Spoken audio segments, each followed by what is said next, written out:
불법 체류자는 그대로인데 관광객만 잃고 있다. 태국은 동남아시아 한류 중심지로 꼽힌 국가 중 하나였습니다. 한류가 세계로 뻗어나가던 초창기부터 지금까지 태국인들은 한국과 한국 문화를 아끼고 지지해 왔는데요. 그러나 지난해부터 예전과는 조금 다른 분위기가 감지됐습니다. 바로 지난해 말 불거진 태국의 반한 감정 때문이었는데요. 당시 한국을 찾은 태국인 관광객들은 한국 출입국에서 겪은 입국 불허 경험을 공유하면서 분노를 키워왔습니다. 그리고 결국엔 한국 여행 금지 해시태그가 태국 트위터 내에서 1순위를 기록했으며 인종차별 문제로까지 번진다는 현지 언론 보도가 나왔죠. 특히 태국 고위직과 유명 인사들이 연이어 입국 불허를 받은 사례가 전해지면서 태국 내 반한 감정은 더욱 고조되는데요. 알려진 바에 따르면 지난해 12월 태국 관광체육부 장관인 피팍과 가족이 전자여행 허가제 불허를 받았고 태국의 한 유명 배우는 가족 18명과 여행 경비 4천만 원의 럭셔리 한국 여행을 기획했지만 4명이 입국 불허를 받으면서 가족 여행에서 제외됐다고 합니다. 또 다른 태국인은 그동안 한국 여행을 4번이나 다녀왔고 아무 문제가 없었는데 최근 출입국청에서 마치 범죄자와 같은 취급을 받았다고 주장했는데요. 이에 대해 문체부는 태국 관광체육부 장관인 피팍과 그의 가족들은 2022년 4월에 K-ETA 허가를 받았다고 반박했습니다. 전자여행 허가제 유효기간은 2년으로 알려져 있습니다. 또한 유명 배우의 가족도 전자여행 허가제를 신청한 18명 모두 2022년에 허가를 받은 것으로 드러났습니다. 다만 한국행 비행기 탑승 수속 과정에서 일행 중 2명이 전자여행 허가제를 신청할 때 인적사항을 잘못 기재해서 탑승이 불허된 것이었죠. 당시 총 4명이 비행기에 타지 않았고 이 중 1명은 전자여행 허가제를 다시 신청해 바로 다음날 한국에 입국했다고 반박했는데요. 전자여행 허가제도는 한국에 비자 없이 입국 가능한 국가 구민들이 출발 전 여행 허가를 받는 제도입니다. 사전에 우범자 입국을 차단하고 선량한 입국자 서비스를 향상시키기 위한 게 목적인데요. 정부는 외국인 불법 체류자를 줄이는데도 크게 기여할 것이라고 생각했을 겁니다. 그러나 태국인 불법 체류자 수가 여전히 전년과 비슷한 수준으로 나타나 전자여행 허가제의 실효성은 물론 관광 수익만 줄어드는 역효과를 초래하고 있다는 지적이 나오는 상황이죠. 여기서 문제는 해당 제도 시행 이후 태국인들 중 입국 거부를 당하는 사례가 늘어나면서 반한 감정이 고조되고 있는 것인데요. 지난해 태국에서만 최소 9,000명에 달하는 단체 관광객이 한국 관광을 취소한 것으로 나타났습니다. 이와 관련해 방한 시장이 타격을 받으면서 비자 완화 정책을 펼치고 있는 일본과 중국, 대만이 반사이익을 누리고 있습니다. 그렇다면 전자여행 허가제 제도 시행으로 태국인 불법 체류자는 얼마나 줄었을까요? 따지고 보면 모든 일의 발단은 피노이, 즉 작은 유령이라고 불리는 태국 불법 노동자 때문입니다. 이로 인해 합법적인 태국 관광객들이 피해를 보고 있는 셈인데요. 2023년 태국인 불법 체류율은 78%로 같은 동남아 국가인 베트남과 필리핀보다 훨씬 높았습니다. 게다가 불법 체류자가 줄지 않고 늘면서 범죄도 속출해 시민들을 불안에 빠뜨리는 상황인데요. 지난달에는 오후 3시쯤 흉기를 들고 주택가를 돌아다니던 50대 태국인 불법 체류자가 경찰에 붙잡히는 사건이 벌어졌습니다. 특히 이 남성과 함께 거주하던 40대 중국인까지 모두 불법 체류 신분으로 확인됐는데요. 경찰은 이들을 출입국 외국인청으로 넘겼다고 전했습니다. 제주도에서는 불법 체류 중인 태국인이 금방을 털고 1억 원 상당의 귀금속을 훔친 후 달아난 사건도 있었는데요. 제주경찰청에 따르면 이 태국인 불법 체류자는 제주도의 한 금은방에 침입해 약 1억 원 상당의 귀금속 70여 점을 훔치고 도망갔다고 밝혔습니다. 현재 경찰청은 도주한 태국인을 인터폴의 적백 수배 후 추적 중에 있는데요. 이처럼 최근 불법 체류자들이 지속적으로 증가하면서 이로 인한 외국인 범죄 등의 문제도 증가할 것으로 예상되자 결국 법무부가 칼을 빼들었습니다. 법무부는 불법 추류자를 걸러내기 위해 심사가 까다로워질 수밖에 없다는 입장에 고수하고 있는데요. 한국에 입국한 태국인 불법 추류자 수를 보면 기야말 지경입니다. 2015년에는 5만 2천여 명에 불과했던 불법 추류자 수가 올해 들어서 23만 명으로 4배 가까이 급증했기 때문이죠. 법무부는 전자여행 허가제가 태국 불체자들을 더 많이 양산할 수 있다는 판단을 내렸고 더 이상 증가시키지 않기 위해 현재 한국에 존재하는 불체자들을 끝까지 추적할 것이라고 경고를 날린 상황인데요. 또한 단속 과정에서 적발된 불법 체류자는 강제 퇴거와 함께 입국 금지 조치를 내리며 엄정 조치할 방침이라고 밝혔습니다. 특히 정당한 이유 없이 단속을 거부하는 경우 영장을 발급받아 단속을 추진하고 공무원에게 부상을 입힐 시에는 공무집행 방해 혐의로 형사 고발할 것이라고 경고했죠. 칼을 빼든 법무부는 말이 아닌 행동으로 보여주고 있습니다. 최근 법무부와 이민특수조사대가 무단 이탈한 태국인 19명을 검거한 소식이 전해졌는데요. 검거된 태국인들은 관련 법에 따라 조사 후 강제 퇴거할 예정이라고 전해집니다. 또한 4월 15일부터 9월 30일까지 법무부는 경찰청과 국토노동부, 고용노동부 등과 출입국 사범 단속을 시작했는데 그 결과가 대단했습니다. 불법 추류하는 태국인 10만 2,540명과 불법 고용주 2,063명, 불법 취업 알선자 20명 등을 적발한 것이었죠. 적발된 불법 추류 외국인 10만 명 가운데 9만 명은 강제 출국됐으며 나머지는 범칙금 처분을 받았는데요. 법무부의 강력한 대응에 태국 불체자의 숫자는 작년 10월 최고점이 23만 명을 기록한 이후 올해 2월부터 20만 명대로 떨어지는 등 지속적으로 감소하고 있습니다. 법무부 장관은 앞으로도 불법 추류 감소 정책을 일관되게 추진하여 외국인 체류 질서를 확립하겠다고 말했습니다. 불법 추류자의 강경 대응을 예고한 한국 법무부가 불법 추류자 처벌을 강화하는 행정명령을 내리고 대대적인 단속을 예고한 가운데 태국 정부는 생각보다 조용한 반응을 보였습니다. 한국과 태국 총리가 정책협의회에 이어 조만간 영사국장회의를 열기로 했지만 서두르지 않는 모습이었는데요. 태국은 감정적인 대응보다는 외교적으로 해결하고 하려는 것처럼 보였습니다. 태국의 최대 일간지로 알려진 타이낫에 따르면 한국에서 불법 체류를 하는 국적 1위는 바로 태국이다. 관세청에 따르면 한국으로 유입되는 마약의 원산지 1위도 태국이라 한국의 경계가 심할 수밖에 없는 상황이라고 보도했는데요. 반한 감정을 드러내며 한국을 보이콧하는 자국민을 편드는 게 아니라 한국이 강경한 대응을 하는 입장을 수긍하는 모습이었죠. 그러면서 태국 총리는 관광객들의 원활한 한국 방문을 당부했는데요. 그러다 얼마 전 태국 총리가 직접 한국을 찾은 소식이 전해지면서 큰 화제가 됐습니다. 외교부에 따르면 1박 2일 일정으로 태국 총리가 비공식으로 방한했다고 전해지는데요. 양국의 총리는 서울 외교부 청사에서 회담을 가졌다고 합니다. 회담에서 태국 총리는 활발한 양국 간 인적 교류가 우호 협력 관계의 근간이라고 강조하면서 태국인들의 한국 방문이 보다 원활하고 편리하게 이루어질 수 있도록 한국 정부에게 관심과 지원을 요청했다고 합니다.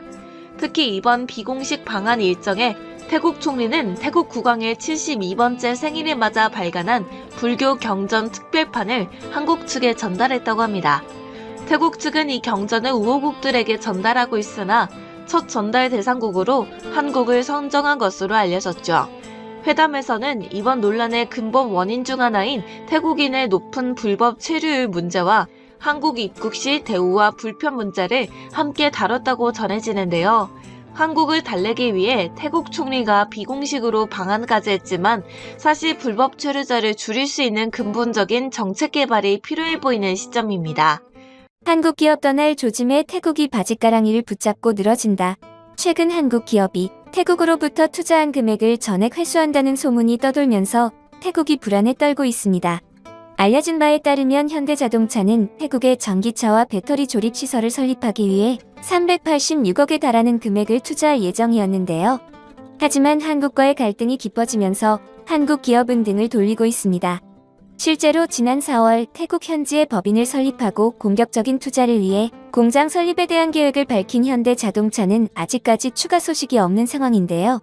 과연 어떻게 된 소식인지 지금부터 자세히 전해드리겠습니다. 태국은 현재 동남아시아 최대 자동차 제조업으로 꼽히고 있습니다. 시장 조사 업체에 따르면 태국은 올 1분기 동남아시아 전체 전기차 판매량의 55%를 차지했다고 하는데요. 중국도 동남아 전역의 차량을 수출하기 위한 제조 거점으로 태국을 활용하고 있을 정도입니다. 이에 따라 한국 기업인 현대차도 발빠르게 움직여 태국에 전기차 조립 공장을 세울 예정이었습니다. 방콕의 남동쪽 사뭇브라칸주에서 2026년부터 전기차를 조립 생산할 예정이었죠. 심지어 공장 1호 전기차 모델은 아이오닉5로 낙점된 상태였는데요. 지난해 태국 정부가 발표한 전기차 전환 프로젝트에서 정책 기준을 완벽하게 충족하는 모델이 바로 아이오닉5였기 때문이었습니다. 현대차는 내년 현지 판매 예정인 고성능 전기차 모델인 아이오닉5N 판매 가격도 공개했는데 현지 전기차 가격을 고려해 한화 1억 5,353만 원으로 책정한 것으로 알려졌죠. 또한 아이오닉5N 예상 연간 판매량은 1,500대로 전망하고 있었는데요. 태국의 경제부총리는 태국은 아세안의 중심 국가입니다. 한국에서 경제사절단이 온다면 태국의 강점을 알리고 한국 기업들에도 좋은 투자 기회를 제시하고 싶습니다. 라고 밝힌 바 있습니다. 태국은 동남아에서 GDP 기준으로 인도네시아에 이어 2위를 차지하고 있으며 태국의 GDP는 5,360억 달러입니다.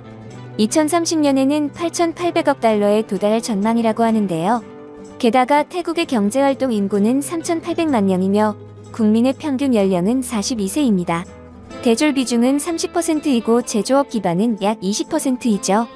한국 기업은 태국의 이런 강력한 경제 성장 가능성에 주목하면서 태국에 투자를 결정했습니다. 무엇보다 태국은 세계적 자동차 생산국으로 도약하기를 꿈꾸고 있으며 만약 한국 기업이 태국의 자동차 산업에 투자할 경우 자국에 엄청난 도움이 될 것으로 내다봤죠. 특히나 태국 방콕은 차량 배기가스로 인한 매연이 심한 지역입니다. 이에 대한 대비책으로 지난해엔 지역 최대 전력청인 피가 전기차 충전소를 곳곳에 지으며 친환경차 행보를 시작했는데요.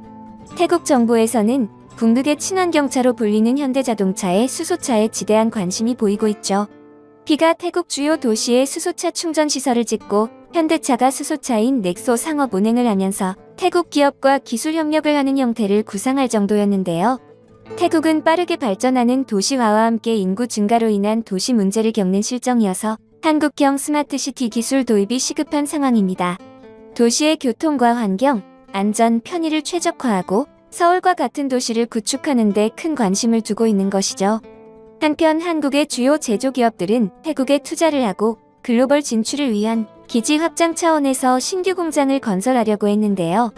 그 움직임으로는 LG전자가 약 1,011억 원을 투자해 현지 기업과 전자제품 생산 공장을 건설할 계획이었으며 삼성전자는 약 572억 원을 투자해 현지 기업과 반도체 생산 공장을 건설할 계획이었습니다. 또한 SK하이닉스는 337억 원을 투자해 현지 기업과 반도체 연구개발센터를 설립할 계획이었고 현대자동차는 337억을 투자해 자동차 공장을 건설할 계획이라고 밝힌 바 있는데요. 게다가 한국 기업들은 투자 인센티브 패키지를 통해 새로운 전기차 충전 시설 개발 비용을 줄이려고 했습니다. 태국 정부는 전기차 소비와 생산을 촉진하기 위해 세금 감면 및 보조금을 포함한 인센티브 패키지를 승인했다고 밝혔는데요. 보조금은 차량 종류와 모델에 따라 240만 원에서 480만 원까지 다양했죠. 공장에서 미리 제작된 건축 자재를 현장에서 조립해 건축하는 조립식 유닛에 대해 낮은 소비세와 수입관세가 적용되는데요. 지난 10년간 한국 투자자들은 태국 투자위원회가 투자자에게 제공하는 세금 감면 혜택을 322개 프로젝트에 신청해서 3,467억 원에 달하는 투자 혜택을 누린 바 있습니다. 투자 금액이 13억 원 이상이면 5%, 100만 달러 미만이면 10% 세금 감면 혜택을 받을 수 있는 것이었죠. 이처럼 태국 정부는 외국인 투자를 확대하기 위해 다양한 지원 정책을 발굴하고 있기 때문에 한국 기업의 진출에 도움이 되는 상황인데요. 태국 경제부총리는 태국이 세계 최대 농산물 산지 가운데 하나로 꼽히지만 이제는 단순히 농산물만 파는 나라로 남고 싶지는 않다면서 바이오 산업을 핵심 산업으로 키우는데 한국 기업의 투자를 요청한다고 강조했습니다. 하지만 공격적인 투자 움직임을 보이던 한국 기업이 점점 태국으로부터 손을 떼고 있는데요. 그 이유는 바로 지난해부터 시작된 밴 코리아 때문입니다. 당시 한국에 입국하지 못한 태국의 유명 인플루언서들이 SNS를 통해 한국을 욕하면서 비극은 시작되었는데요. 실제로 몇 달 전까지만 해도 태국인 인플루언서들 사이에서는 밴 코리아라는 해시태그가 100만 건 이상 유행했습니다. 그러더니 실제로 한국을 방한하는 여행객이 눈에 띌 정도로 감소했다는 보도가 나오기 시작했죠. 태국인들은 말 그대로 반한 감정을 내비치며 중국이나 일본으로 여행지를 옮기고 있던 것입니다. 몇몇 빗나간 생각을 가진 태국 인플루언서들이 SNS로 선동을 하더니 결국엔 태국 총리마저 비이성적인 움직임을 보였는데요. 공조직에 책임 있는 태국 여행사협회 부회장이란 인물이 한국을 비하하면서 이를 더욱 크게 만든 것이었죠. 따 부회장은 한국을 거세게 비난하면서 볼 것 없는 한국에 비해 중국과 일본은 더 많은 관광 명소가 있다. 그것 외에도 태국인들에게 관광이 아닌 비자 면제, 저렴한 물가 등 두 가지 큰 매력을 제공한다. 여기에 더해 놀라운 전망과 좋은 분위기까지 있다며 한국인의 감정을 상하게 하는 비교 발언까지 서슴지 않았는데요. 태국인들이 한국 관광 보이콧을 하자 한국관광공사가 따 부회장의 발언을 강하게 이의 제기하고 나섰습니다. 이에 대해 따는 빠르게 사과의 말을 전했지만 이미 때는 늦은 뒤였습니다. 한국 법무부가 사태를 정리하기 위해 칼을 빼들었기 때문이었는데요. 법무부는 현재보다 입국 심사를 더욱 강화하겠다는 입장을 보이고 있습니다. 태국처럼 유치하게 너네 당해봐라는 식이 아니라 태국 불체자들을 근절시키기 위함이었죠. 특히 유학생 비자나 방문 비자를 이용한 불법 체류를 예방하기 위해 심사 과정을 더욱 강화하고 불법 체류 가능성이 높은 경우엔 입국을 아예 거부하는 등의 조치를 취한다고 합니다. 또한 한국에서 적발되는 태국 불법 체류자들은 벌금을 내고 추방되며 한국으로 재입국도 영원히 금지시키고 있습니다. 상황이 극에 치닫자 태국은 태국에 놀러온 한국 관광객을 쫓아내는 등 몰상식한 행동을 보였는데요. 태국이 한국을 기만하는 이런 황당한 상황에서 가만히 있을 한국 기업들이 아니었습니다. 태국에 진출한 한국 기업들은 이에 대해 거세게 반발했고 불만을 드러냈으나 사태는 좀처럼 지정되지 않았는데요. 결국 한국 기업들은 태국에 대한 투자를 회수하기 위한 움직임을 보이고 있습니다. 안일하게 생각하던 태국은 한국 기업이 발을 빼려 하자 사태의 심각성을 파악했는데요. 결국 태국 정부는 뒤늦게 참회의 눈물을 흘리는 중입니다. 이 시간에도 태국 정부는 여전히 뻔뻔한 얼굴을 하고 한국 기업들에게 손을 내밀고 있죠. 하지만 상황이 그리 좋지만은 않아 보입니다. 현재 태국에 진출한 한국 기업 중 대부분은 철수를 고려하고 있기 때문인데요. 실제로 태국에 투자한 소규모 기업들은 이미 태국에서 많이 철수했다고 전해집니다. 대기업의 경우 신규 투자와 생산시설 증설 계획 등을 취소하거나 연기하는 상황인데요. 태국을 떠난 한국 기업에게 아쉬워 다시 손 내미는 태국 정부가 앞으로 어떤 이중적 태도를 취할지는 좀 더 지켜봐야 될 것 같습니다.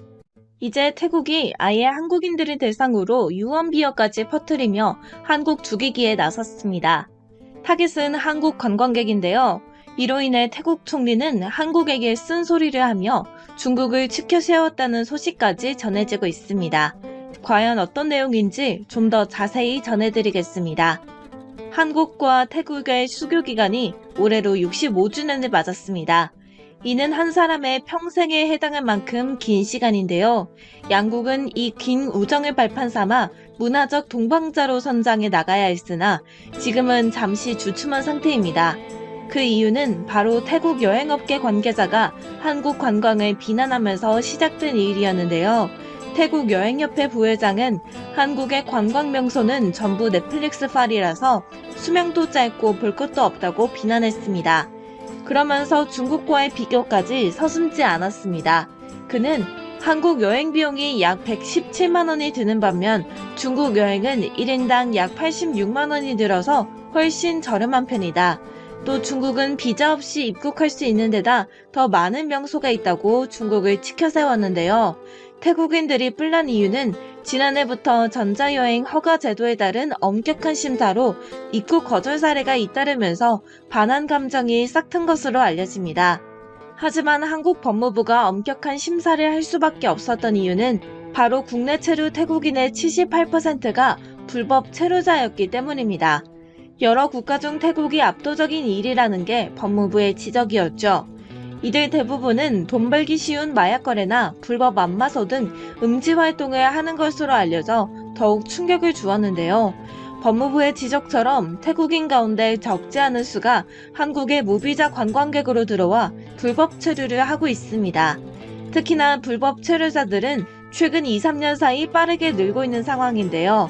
2019년만 해도 39만 명에서 지난 2023년엔 무려 42만 명까지 늘어났습니다. 이와 더불어 단속도 덩달아 늘고 있으며 한국 법무부는 전국적으로 올해 상반기에만 불법 체류자 2만 3천 명을 출국시킨 상황이죠. 법무부는 앞으로 단속을 더 강화해 불법 체류자를 2027년까지 20만 명대로 줄일 계획이라고 밝혔고 정부와 합동 단속을 실시한다고 공표했는데요. 이는 태국인의 불법 체류 문제가 상당히 심각하기 때문이었습니다. 실제 통계상으로도 국내 체류 태국인 10명 중 7명이 불법 체류자라고 할 수 있는데요. 태국은 한국이 도상국이었던 1981년에 상호 무비자 협정 91을 체결했고 이런 이유로 법무부에서 태국의 상호 무비자 협정을 폐지하려고 했으나 외교부의 반대로 이루어지지 못했습니다. 한국인들이 태국인에 대해 부정적인 시각을 갖게 된 데는 외국인 범죄와도 무관치 않은데요. 실제로 한국을 찾는 외국인이 늘면서 최근 10년 사이 외국인 범죄가 큰 폭으로 증가했음을 알 수 있습니다. 형사정책연구원이 지난달 발표한 한국의 범죄 현상과 형사정책 보고서를 보면 한국에서 범죄를 저지른 외국인 수는 2005년 13,000여 명에서 2023년 58,600명으로 5배 정도 증가했습니다. 같은 기간 외국인 입국자는 600만 8천 명에서 1,426만 4천 명 정도로 2.4배가량 늘었는데요. 외국인 입국자 증가율보다 외국인 범죄 증가율이 높은 셈입니다. 특히 두드러진 증가세를 보인 범죄는 강력범죄와 도로교통법 위반인데요. 강력범죄는 살인, 강도, 성폭력 등 흉악범죄와 폭행, 상해 등 폭력범죄를 통칭하죠. 외국인 강력범죄자는 2005년 1,754명에서 2024년 8,818명으로 20년 새 5배 가까이 증가했고 같은 기간 도로교통법 외국인 위반자는 272명에서 1,641명으로 6배 늘었는데요. 특히나 외국인 범죄자의 국적은 태국이 압도적으로 많습니다. 경찰청 통계를 보면 외국인 살인범은 전체 외국인 살인범의 69.6%이고 강도는 40.5%, 절도는 46.6%, 폭력 68.3%를 차지했죠. 태국인 범죄자가 많은 것은 지난 7월 기준 국내 체류 외국인 70%가 태국인인 것과도 무관치 않은데요. 즉 체류 외국인 3명 중 1명은 태국인인 셈입니다. 그런데 충격적이게도 최근 태국에서는 한국인에 대한 흥미 위주나 악의적인 왜곡 정보가 쏟아지고 있습니다. 이를 살펴보면 한국을 욕보이기 위해서 다분히 짜맞추기 의도를 갖고 작성됐다는 지적이 제기되고 있습니다. 한국인 관광객으로 추정되는 성인의 도심화단 내 대변보기, 한국인 관광객이 다녀간 쓰레기장 같은 편의점 상황, 벽에 노상방뇨하고 도망가기 등에 대한 기사는 가십성 사안을 재미 위주로 과장하거나 일부를 전체로 매도해 오해를 낳게 하는 대표적인 사례였죠.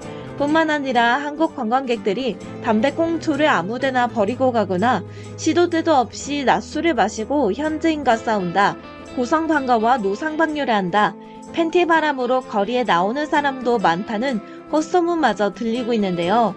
여기에 태국 총리까지 나서서 한국에게 동아시아를 대표하는 나라 중 하나로서 처신을 똑바로 해라, 대중국 유커들을 본받아라 라는 경고까지 했다는 소문이 들리면서 한국인들은 엄청난 분노를 표출하는 상황입니다. 심지어 태국 관광청은 중국인 유커들의 환심을 사기 위해 최근 중국 배우와 인플루언서를 브랜드 앰버사더로 초청할 계획도 발표했는데요. 태국 관광청의 동아시아 담당 이사인 추이 시리웨쿨은 2025년 태국 중국 수교 50주년을 맞이해 중국 관광객들의 여행 관심을 불러일으키기 위해 대규모 축제를 열겠다고 밝혔습니다. 그는 니아오먼스 페스티벌을 열어 중국인 유커들을 기쁘게 할 생각이라고 밝혔으며 2024년 하반기 동안 800만 명의 중국 관광객을 태국으로 유치하는 것을 목표로 하고 있다. 첫 5달 동안 이미 거의 300만 명의 중국 방문객을 유치했으며 10월엔 중국인 브랜드 앰베서더를 출시해 중국 관광객의 여행에 대한 관심을 불러일으킬 것이라 전했죠. 그러나 일각에서는 중국인 유커들의 입국을 금지해야 한다는 태국인들도 많습니다. 그 이유는 중국인들의 민폐가 워낙 안명 높기 때문인데요. 지난해엔 태국에서 신성시되는 왕궁 근처에서 어린 딸을 소변 보게 한 중국인 부부가 태국인들의 분노를 들끓게 한 사건이 있었습니다. 그 왕궁은 수도 방콕의 중심부에 위치한 차크리 마하 프라삿 왕궁으로 태국과 태국 왕실의 상징으로 여겨지는 곳인데요. 과거 태국 왕실의 거주지였으며 현재는 왕실 행사를 거행하거나 국왕의 손님, 국빈, 해외 고위급 인사들이 맞이하는 장소로 사용되는 곳이죠. 그런데 중국인들로 보이는 부부가 이곳에서 소변을 보는 딸의 망을 봐주는 모습이 찍힌 것이었습니다. 해당 사진은 SNS를 통해 퍼졌고 이를 본 태국인들은 엄청난 분노를 터뜨렸는데요. 그들은 중국인이 태국의 문화를 무시했다. 그들은 군주제를 모욕한 혐의로 처벌받아야 된다면서 강한 불쾌감을 표했습니다. 이에 대해 태국의 사르삭 퐁파닉 관광스포츠부 장관은 중국 관광객들의 행동이 부적절하다. 관련 기관에 조사를 지시했다고 말한 바 있습니다. 한편 그동안 한국은 누구보다 태국을 존중하는 태도를 취하며 태국인 불체자들을 대해왔습니다. 불법 체류자가 단속에 적발된다고 해서 무조건 강제 추방을 하지도 않았으며 특별 자진 출국 제도를 이용해 태국 불체자들이 법적 조치를 받지 않고 귀국할 수 있는 마지막 기회도 권유했습니다. 실제로 한국 법무부는 지난해 11월 7일부터 이달까지 불법 체류 외국인을 대상으로 특별 자진 출국 제도를 시행하고 있는데요. 이 기간에 스스로 출국하는 불법 체류자에게는 최대 3천만 원의 범칙금을 면제하고 입국 규제를 유예하고 있습니다. 그러나 최근 한국 외교부와 법무부는 중국과 비교한 태국 총리의 발언에 유감을 표하며 태국에게 참교육을 시켜주기 위해 칼을 빼든 상황인데요. 법무부는 지금보다 입국 심사를 더욱 강화하겠다는 입장을 발표하면서 태국인들을 아연실색하게 만들었습니다. 특히 유학생 비자나 방문 비자를 이용한 불법 체류를 예방하기 위해 심사 과정을 더욱 강화하고 불법 체류 가능성이 높은 경우 입국을 거부하거나 체류 기간을 단축하는 등 조치를 취할 예정이라고 밝혔는데요. 태국 총리의 망언이 가져온 나비 효과로 인해 태국인들은 한국에 들어오기가 더욱 쉽지 않아졌다는 소식을 전해드리면서 오늘 준비한 영상은 여기서 마치겠습니다. 오늘도 시청해주셔서 감사합니다.